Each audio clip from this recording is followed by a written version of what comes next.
This is the Love Series, 14 poems in 14 days to celebrate Valentine's Day.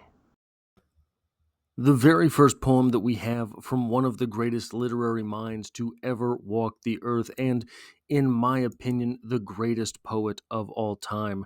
This is, of course, Emily Dickinson. Welcome to Strip Cover Lit, where we squeeze the bigger picture out of literature. I'm Adrian Fort, and we're here for another poetry discussion. This poetry discussion will appear in 3 separate playlists here on the channel. Number 1 being the poetry discussion playlist, now over 620 videos. Number 2 being the Emily Dickinson playlist. And number 3 being the love poem series, the love series here on the channel. And today's poem is, of course, the first poem that we have in the complete poems of Emily Dickinson. This is a poem that does not, in my opinion, get the sort of attention that it deserves, even if there isn't the maybe literary merit that we have from all of the Emily Dickinson poems. Let's just get into it. It is known as Awake Ye Muses 9, or Oh, the Earth Was Made for Lovers, and it reads as such. Awake ye Muses 9, sing me a strain divine, unwind the solemn twine and tie my Valentine. Oh, the earth was made for lovers, for damsel and hopeless swain, for sighing and gentle whispering, and unity made of twain. All things do go a-courting, in earth or sea or air. God hath made nothing single but thee in his world so fair. The bride and the bridegroom, the two, and then the one. Adam and Eve, his consort, the moon, and then the sun. Life doth prove the precept, who obey shall happy be. Who will not serve the sovereign be hanged on fatal tree. The high do seek the lowly, the great do seek the small. None cannot find who seeketh on this terrestrial ball. The bee doth court the flower his suit receives, and they make merry wedding whose guests are 100 leaves. The wind doth woo the branches they are one, and the father fond demandeth the maiden for his son. The storm doth walk the seashore humming a mournful tune. The wave with eye so pensive looketh to see the moon. Their spirits meet together, they make their solemn vows. No more he singeth mournful, her sadness she doth lose. The worm doth woo the mortal, death claims a living bride. Night unto day is married, morn unto eventide.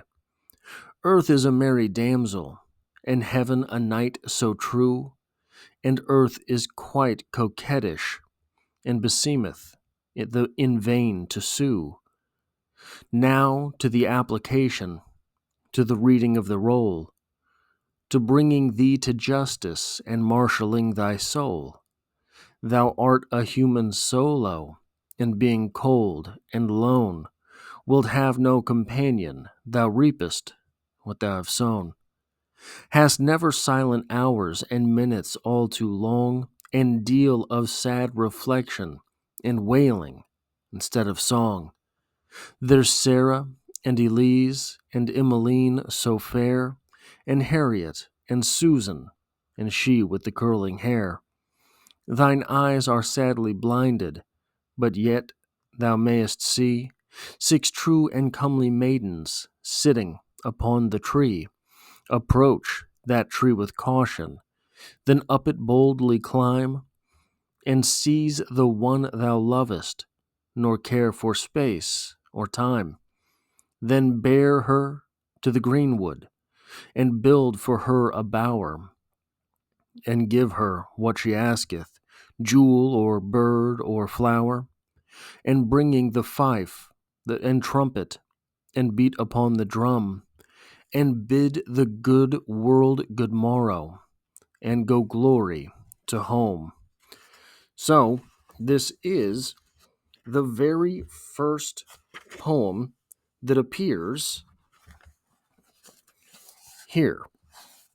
What this does not have, and probably I should have added it as I had innocently, so very innocently stolen from the internet, is a heading before this, which reads as Valentine Week 1850. Valentine Week 1850. By my accounts, this means that the poet would have been 19 when she wrote this. Just 19, as she was born in December. One thing that is impossible to sort of overlook if you're familiar with the greater canon of Emily Dickinson while reading this poem is that there is an overwhelming sense of the romantic still alive in the poet. And it's not just a sense of the romantic. It's a sense of classic romantic ideas. There is something of destiny in this poem. There is something of choice in this poem. The idea that the earth was made for lovers is an idea of destiny. The presentation of a tree that holds prospective lovers, a tree, by the way, perhaps the same tree mentioned earlier in the poem, is there for hanging as well. Those who do not follow the prescripts of what would be considered, I think, societal norms. Societal norms that the poet herself, Emily Dickinson, would forego during the course of her life. Now, I want to read to you the final poem that we have in this collection from Emily Dickinson. Now, after a certain point, the poems are kind of just thrown in here because we don't have a specific date for when they would have been written or when they would have been conjectured to have been written. The final poem from Emily Dickinson, not quite so long, with not a whole lot of rhyming either, you will note, reads as such. The earth has many keys. Where melody is not, is the unknown peninsula. Beauty is nature's fact. But witness for her land and witness for her sea, the cricket is her utmost of elegy to me.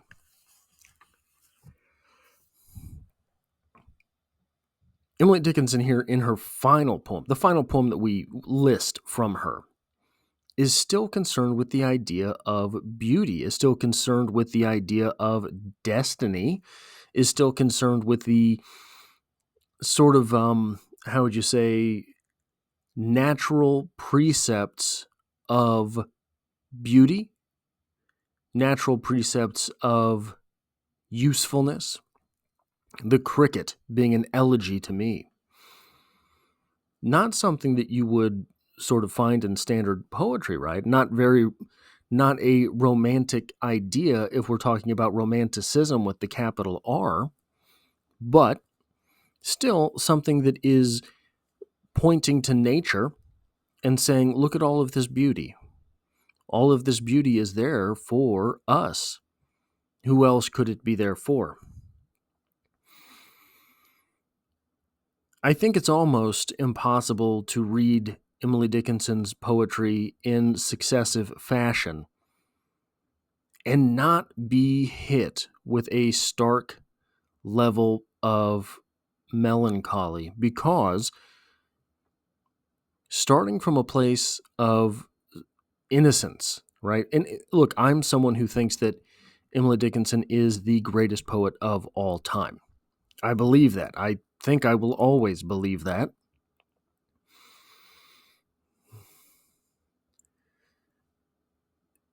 For that individual to go the places that she went, I mean, there are some dark poems in Emily Dickinson. To have gone those places from this start with what I would say is kind of a quaint idea of love is something that I think you have to find transformational. You have to find the human, you have to, I think, come down to the level of the human experience from the ideas of Emily Dickinson on high and recognize that the struggles of the individual, the struggles of every individual in different domains, will happen, right? There's no getting out of it. There's a sort of zeitgeist of the time saying that you have to pick your sacrifice. You pick your sacrifice in life. Do you sacrifice family to earn money to provide for family? Do you sacrifice money to be there for family and provide in sort of soulful ways, educational ways? Is there some balance between them? Emily Dickinson, through her words, went very extreme places. Through her ideas, through the things that she communicated, went very extreme places. Struggled, suffered. We don't have a whole lot of biography from Emily Dickinson, but we have enough. And we have the sort of at least outline of someone who suffered in her life, perhaps in the name of her writing. Perhaps an experienced life is what Emily Dickinson herself had sacrificed in order that we could live through these words, could learn through these words, could evolve ourselves through these words. The ideas of love in this poem are very simple. The ideas of love in this poem are very standardized, are conventional. That is not where we end with Emily Dickinson. One is, I think, tempted to wonder whether or not the idea of love should be this simple, or at least should provide a home base this simple, this standard. Because I think that, as with all real emotions, the idea of love can come back to something that is easier to understand so that we can reset ourselves, our values, our beliefs, our expectations. Without that home base, maybe we just get out of hand. So one thing that I struggle with often in my life are feelings of worthlessness, and anger comes from that. And when I get to that place, that dark place, sometimes I can reset myself simply by admitting how absolutely ridiculous it is that I'm feeling that way, how absolutely ridiculous it is that anger roils under the surface. And when I can do that, I can short circuit the reactions that I have. Is love something comparable to this? The idea of love, that place of love. Can we get too bound in our emotions if they become so complex? And simply by reminding ourselves that love comes from this place. Romantic love comes from this place. Romantic love operates in this way, this simple way. Two people having chosen one another.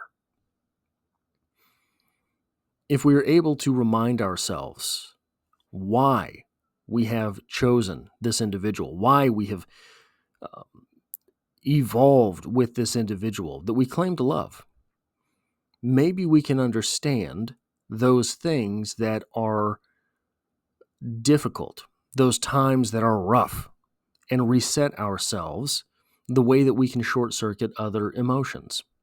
That is all I have for this poetry discussion. If you like or appreciate what it is that I do here, hitting the like button really does help me out, as it tells YouTube to share this video with other literature lovers. If you find yourself here by chance but not design, literature is the only thing I talk about on this channel. There's poetry every Monday, and I hope to have you back for the next one.